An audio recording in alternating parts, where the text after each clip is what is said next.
Teachmeet is that you present something short and snappy. It should be about 3 minutes. I'll go a little bit over. If it goes too far over, then I haven't got a soft toy to throw. I've only got things that are quite hard. So don't go over too far because it could be painful for that person. We're very pleased that Ascentis have sponsored the Teachmeet. So Lindsay, would you like to just come and say a couple of words? Thank you. Hello there, my name's Lindsay from Ascentis, the awarding organisation. Why choose us? We would absolutely love for you all to come and see us on our stand in the exhibition centre. Firstly, because after careful analysis of all the stands, we definitely have the best goodies, so please come and take our stand for everything it's worth. But also, we've got some really exciting developments that we'd love to share with you. Firstly, sort of in the spirit of the Teachmeet, what we've done is create 101 10-minute teaching tasks. So it really sort of helps you if you're trying to teach specific skills and you're trying to embed them into your teaching and you're trying to find a bit more of an exciting way to deliver them. These are really, really handy, so come and have a look at those. And also our brand new pre-entry ESOL qualification as well, which is hot off the press. That helps learners who may have never been in a sort of a learning environment, getting them used to classroom etiquette, and also sort of the basics ready to start onto their entry one ESOL qualification. So we would love you all to come and speak to us about that, and have a great Teachmeet. Thank you. Hello everyone, my name is Rachel Owner and I'm the chair of the newly reformed East of England branch of NATECLA. So if there's anyone in here who is from the East of England who hasn't joined us yet, please send me an email, nateclaeast@gmail.com, a bit of selling there, and I'll give you all the information on how to join us. Diana's sort of intro talking there about Padlet is quite good actually, because that's what I'm going to talk about. So I want a show of hands first of all of who is familiar with Padlet. Okay. Next show of hands of those who are confident using digital tools in their teaching, I should have said. One or two went down then. Okay, so without going into too much detail, I'm going to talk to you about Padlet and why I think it fits the theme of today's Teachmeet very well, actually, which is encouraging learning outside of the classroom. Now, Padlet is basically an online filing cabinet where you can store a whole range of activities. And what I've done is I've just done a demo Padlet for today. I haven't checked the audio, so hopefully this will work. But this is just to give you a bit of a snapshot on some really basic ideas about how you can use Padlet in your teaching, and in particular to encourage activities outside of the classroom. Well, basically, that was just a very short recording of my voice saying to an entry 3 class that I hope they've enjoyed their classes this week and not to forget their homework for the weekend. And I was giving them some instructions on what I wanted them to do, and in particular that was to write a short piece of writing for me using the present perfect and giving them some ideas of topics that they could use. Another way that you can use the audio files, which I'm not going to be able to demonstrate very well, but you could try some pronunciation activities. So you could post on there some pictures of whatever your theme is. I've gone for clothes in this time, and I've put a pair of sandals up there. And this little file underneath here, when you press play, you hear my voice saying, sandals, a pair of sandals. I'm wearing a pair of sandals. And the learner can just repeat that again and again until they're confident with the pronunciation of it. On the theme of pronunciation, I've also got here a section on where you can encourage learners to do a bit more study with some links to various websites. Now, the BBC have had lots of videos about pronunciation for years, but some reasonably new, they've only been there for about a year, are Tim's pronunciation workshops, which are a tiny bit dubious of having this bloke called Tim inviting people into his workshop. But if you look beyond that, and there's some very entertaining videos of him talking about common pronunciation difficulties and giving lots of examples from them. So what you can do is you just type in the ULR, and the learner can click on that and go straight to the website, and they can listen to those videos to their heart's content as much as they like. One of the things we're always doing as ESOL tutors is recommending books and further resources. One of the things that I've always recommended my ESOL learners go out and purchase is an ESOL dictionary. So what you can do, again, you can post a link to any particular website. I think in this case I've gone for Amazon, that's selling the eSoul dictionary. So you don't have to have them saying, where can I buy this, miss? It's all on the Padlet. And after using the eSoul dictionary for several years, I discovered quite recently that the Oxford site has actually got some free downloadable PDF worksheets that accompany the dictionary.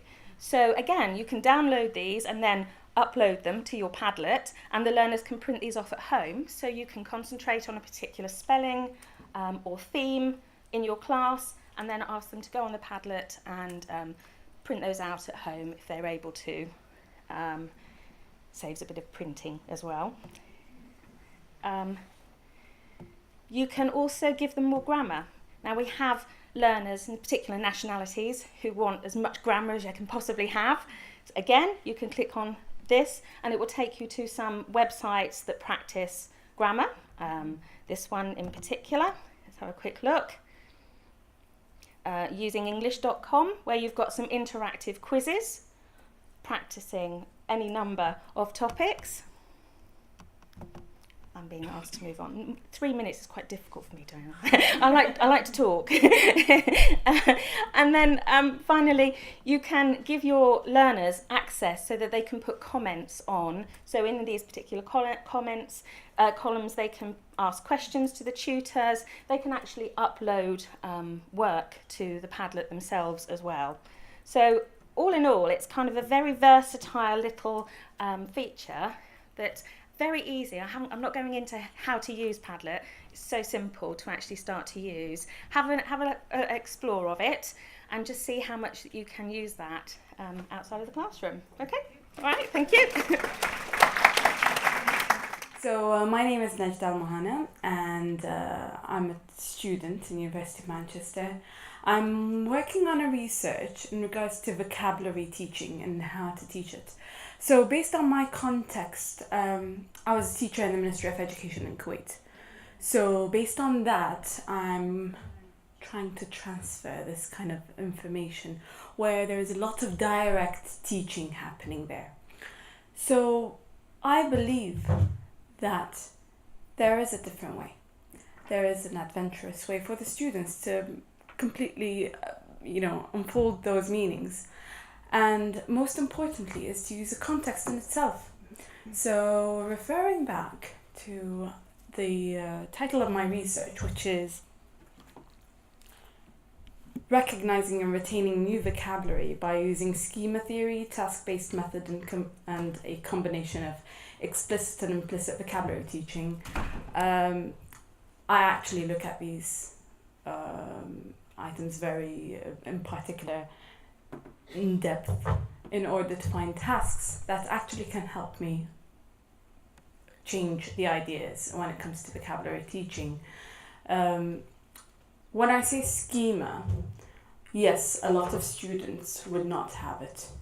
So that's why I referred back to the contextual factors that can actually help the student into having the pictures that they need for the words. Words are meaningless if they are not looked at from the contextual base of it. So in that regards, the first thing that I would like teachers to do is to find a way in providing a schema for the students.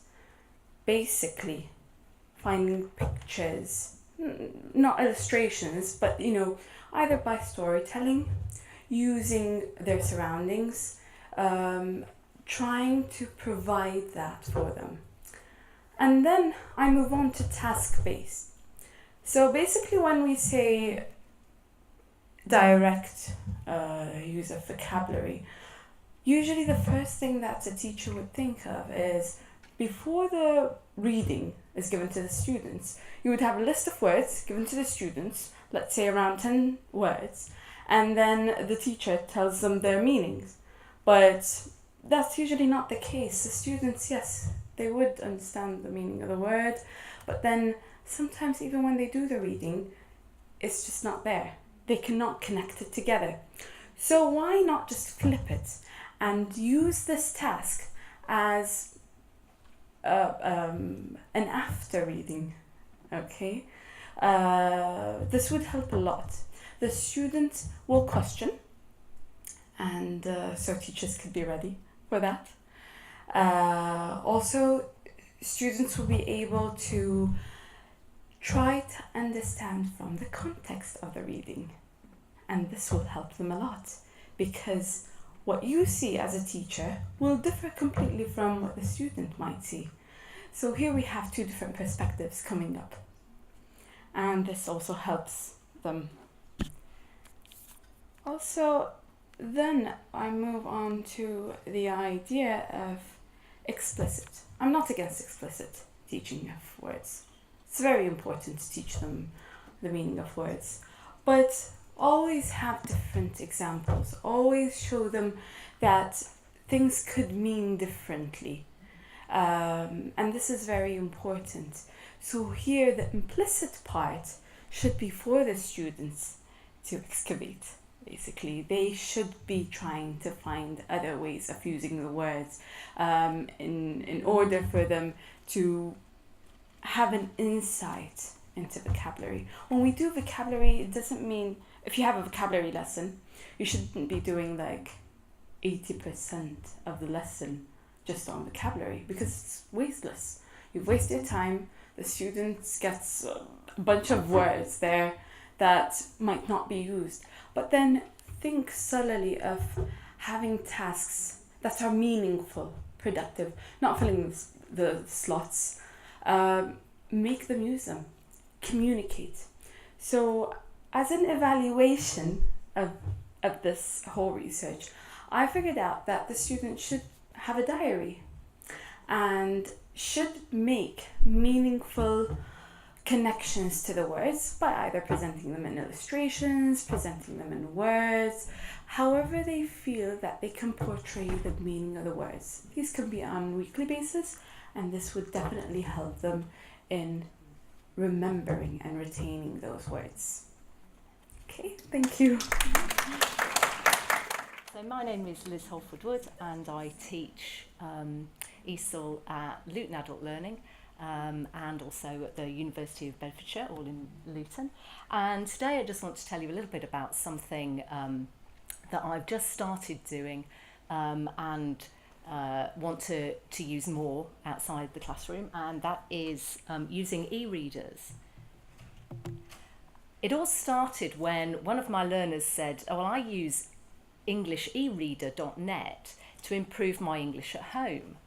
This is a Polish guy, and what he used to do was listen to the recording and read the text at the same time. And so I thought, oh, I'm after something like that, because I'd had this question: how can I improve my learners' listening skills outside the classroom without taking up lots of classroom time? Because I think one of the reasons that listening gets forgotten is it takes up a lot of time.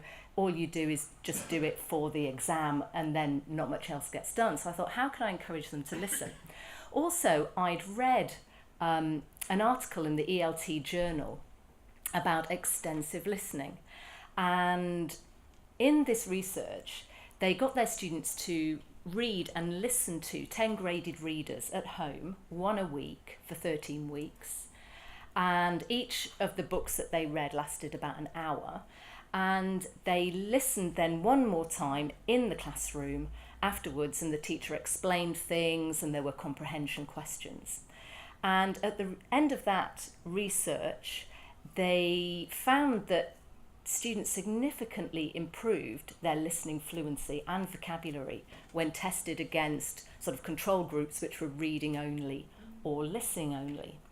And one of the other sort of conclusions that they had was that abundant input and consistent practice are essential to improving listening fluency. And I thought, oh, I want a bit more listening fluency for my learners.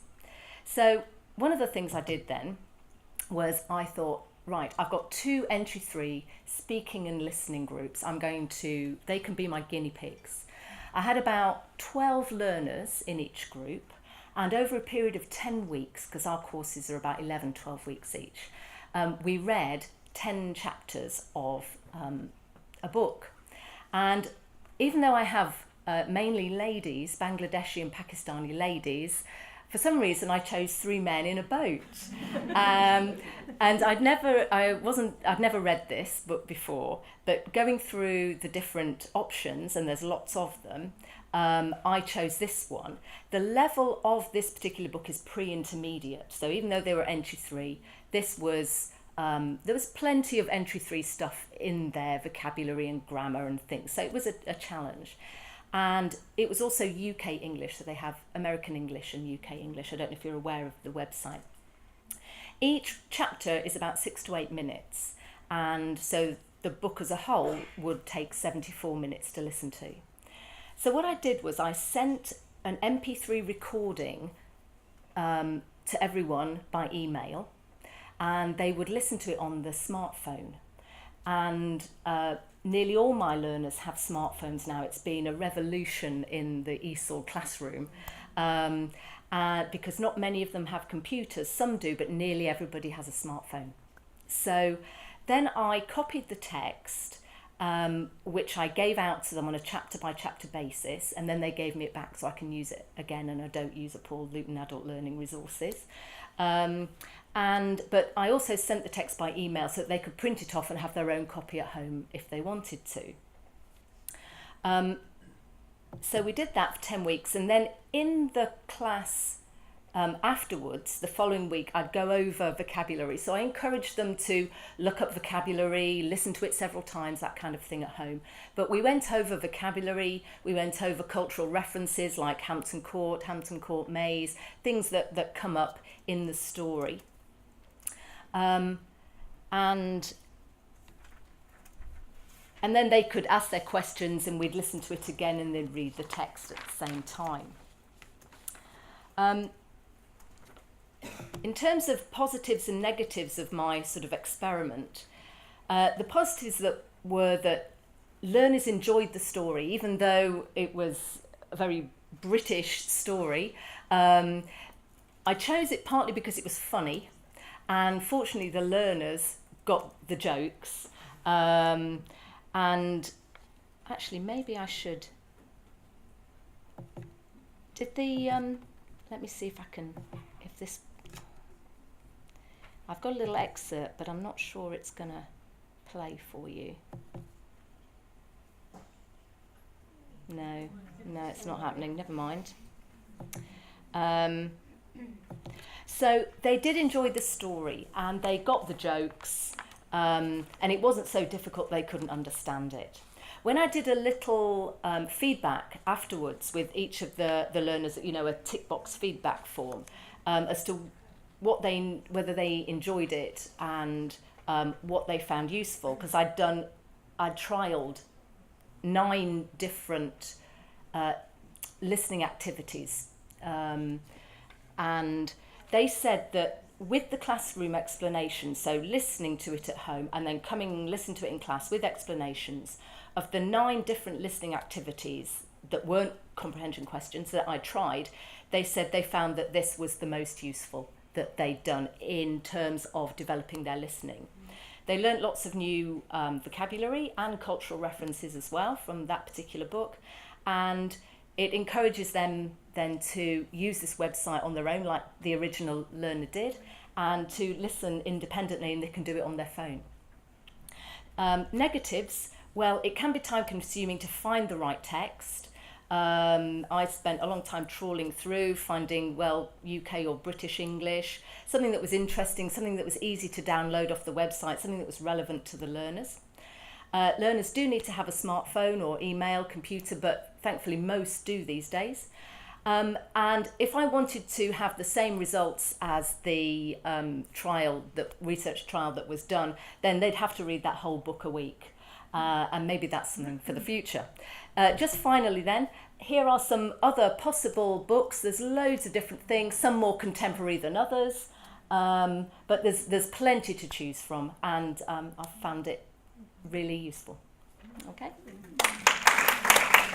So kind of 3 minutes really on digital credentialing, which we did a session on at last year's conference, so it's a little bit of a refresher on that, but also an opportunity to kind of introduce it for those that haven't come across it before. Now, first question is what is a credential? Well, in the ESOL world, we tend to think about a qualification, an exam being a credential, but that's a credential too. We each carry around a wallet full of credentials. They all things that recognise or give us, empower us in some way to do things. And digital credentialing is really just about taking that concept into the digital world and allowing achievements to be recognised digitally. Now we, about 2-3 years ago, acquired an organisation called Teachmeet, and they've been working as part of the Sitting Girls group for the last sort of couple of years, developing and working with a number of organisations to sort of spread the word around digital credentialing. And we are sort of using it in a number of contexts, from very kind of corporate situations where we allow kind of companies to actually develop their own sort of credentials. We actually internally for staff have a system called what we call the Ampersand Awards, where we allow kind of digital credentials that are awarded to staff for exceptional achievement. But if we take that back to the kind of ESOL world, digital credentials are something that you can actually use in a very informal context as well, because they are open source. There is a sort of a gatekeeping process, but it can be very, very simple. It can be individual tutors, perhaps just recognising little bits of achievement and allowing a digital badge to be created on the back of that. Now, the advantage of that is it's not like a bit of paper, it's not like something that's lost forever, but crucially what it allows you to do is not just record that learner X did Y, but also keep a copy of Y behind that badge. So if there's a recording of a discussion that the learner took part in, a piece of writing they produced, you can kind of link that behind the badge and have a record of that forevermore. So particularly if they're going out into the workplace with this badge showing that they've done something highly relevant to the job that they're able to do, they're able to perhaps showcase that to employers. It allows them to perhaps put that on a LinkedIn profile. It allows you as tutors perhaps to document some of your own CPD. So it is a different way of doing things. If I just do a very quick tour of the actual companies, there are basically two real sort of types of badge that we're involved in. We operate within another company called Credly, which provide a lot of corporate badging and very high stakes stuff, but we also are part of a network known as the Open Badge Academy, and that was developed by Mozilla, the same people that developed the Firefox browser, and it is an open source platform, and that's the platform that a lot of probably more immediate relevance to our world and the world in which we operate, where you can kind of put very simple bits of achievement into a digital badge and allow it to be recognised. If I just pull up some case studies. So I'm trying to navigate the website with a laptop I'm not used to using. Here we go. As I said, the Ampersand Awards is our internal sort of, if you like, our sort of own thing. But a particular project that we've been working quite closely with is Sussex Downs College, who worked with local employers to develop a sort of a credentialing scheme that allowed learners, including ESOL learners, but also other learners, to have their achievements sort of recognised, and particularly got local employers to guarantee anybody with those badges an interview for a job. So it had a real door that was sort of opened for them. I guess that's probably my 3 minutes. My watch is now buzzing, so that's badges in a nutshell. So the idea, I'm going to talk about something which isn't terribly digital, so I apologise if you're expecting computers. There is a digital element. So the thing I'm going to talk about is an idea which we use with students, which I've kind of given a bit of a name, which is cryptic pictures. And what this is we used to use it initially to get students to engage with the induction process in college. So we go around the college and we take pictures of bits of college, but at a funny angle or upside down, or we twist it around a little bit with technology. And then we get the students to go around the college and find the different bits. So you have pictures of the canteen and what have you. One thing we can also do with this is take this outside of college. So this is where it kind of links into learning outside the college a bit, so that as well as taking pictures of things around the college, you go around feeling probably a little bit self-conscious, take photographs of places around town at silly angles and mess around with those and do interesting things with those pictures. And again, you then can get students in class to talk about where do they think it is, what do you do there, and to generate some language from those conversations, talking about what do you say, who do you speak to, who are the people you might talk to there. This then can sort of translate into something that happens outside the classroom as well, so that then students, you give the students the pictures and they do a little bit of a treasure hunt around town. They say, oh, where is this place? We go off and we'll go and find, whichever image they have. And once they found that image, you then ask students to start saying, well, okay, go into that building and ask someone a question. Plan the question you might ask that person, and then ask someone a question or do something in that place. So that you're taking the outside world and you're taking the inside world of your classroom and you're tying the two things together a little bit. And that's the idea in a nutshell. Okay, thank you. Hi, I'm Nafi. I've been known to share things that I've seen in observation, I guess that's what Teachmeet's about. So basically, one of the things that I saw taught by one of our teachers recently that was taught really well was a lesson on human rights and the idea of equality. And basically, I'm here not to plug that, but I'm actually here to plug materials that have been created in part by Siobhan at Hackney Community College. Great materials on ESOL and human rights, but I don't have the link. I've been sat there trying to find it. So if anyone knows what if anyone knows what I'm talking about, there's this massive pack of resources that have been created. I think there are about 8 of the articles of the Human Rights Convention.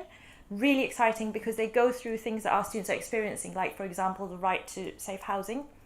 And one of their projects that ELAT's been involved in is a project called Equal Voices, where we linked up with Citizens UK. Does anyone here know of Citizens UK and have an active chapter maybe in their area? I would really, I can't tell you the benefit of working together with them, especially with regards to campaigning and getting students involved in that level of campaigning for rights for themselves and people around. Womankind. No, it's a yellow book. I promise I will tweet it. So, but working together with Citizens UK and using the human rights materials so that we can teach students vocabulary, for example, to be able to have conversations about housing issues, and then to be able to kind of use very hands-on materials that can even work at E1, lots of photos, lots of, really accessible materials, has meant for us that we can link up with campaigns that are happening in our area. And although Equal Voices started as very much a partnership between us and Citizens UK, and so they actually helped us create those materials, I was just thinking in sharing it wider to, our whole networks, the fact that we've got now these ready-made materials created by a team of people, including Siobhan from Hackney Community College, it means that actually for everyone else who doesn't have funding for a specific project, it hopefully can mean that you can use those materials to then allow students to access things that are happening in their local area and getting involved in campaigns. So yeah, thank you very much.